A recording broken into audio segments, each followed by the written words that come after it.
ఓం సురభ్యే నమః. ఓం శ్రీ గోమాత్రే నమః. గోమాత ఒక అదృష్ట దేవత. మనకు ఆయురారోగ్యాలను, సిరి సంపదలను ఇస్తుంది. గోశాల సందర్శించి గోమాత దర్శనం చేసుకునేంత వరకే మన సమస్యలు. ఆ తర్వాత సమస్యలు ఒక్కొక్కటిగా దూరం అవుతాయి. ఈ అదృష్ట అవకాశం కేవలం పుణ్యాత్ములకు మాత్రమే దొరుకుతుంది. కర్మ ఫలితాలు వెంటాడి చాలామందికి అవకాశం రాకపోవచ్చు, రాదు కూడా. ఈ సందేశం మీకు అందించబడి ఒకవేళ ఈ అవకాశం వచ్చింది అంటే నిజంగా మనం అదృష్టవంతులమే.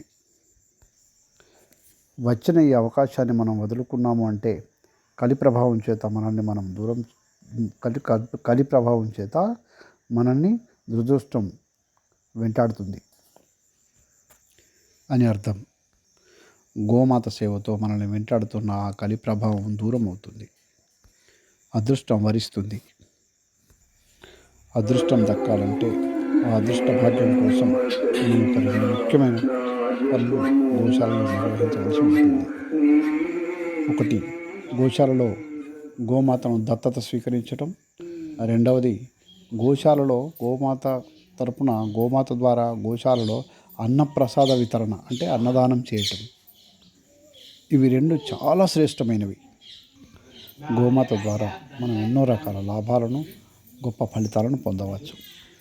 గోమాతను ఆరాధించి ఎన్నో రకాల సమస్యలను దూరం చేసుకోవచ్చు. ఈ కలి ప్రభావం నుండి తప్పించుకోవడం కోసం గోమాత గురించిన మరిన్ని గొప్ప విషయాలు తెలుసుకుని సమస్యల నుండి బయటపడదాం. ఈ రోజు నుంచే గోమాతను ఆరాధించడం మొదలు పెడదాం. జై విశ్వమాత, జై గోమాత.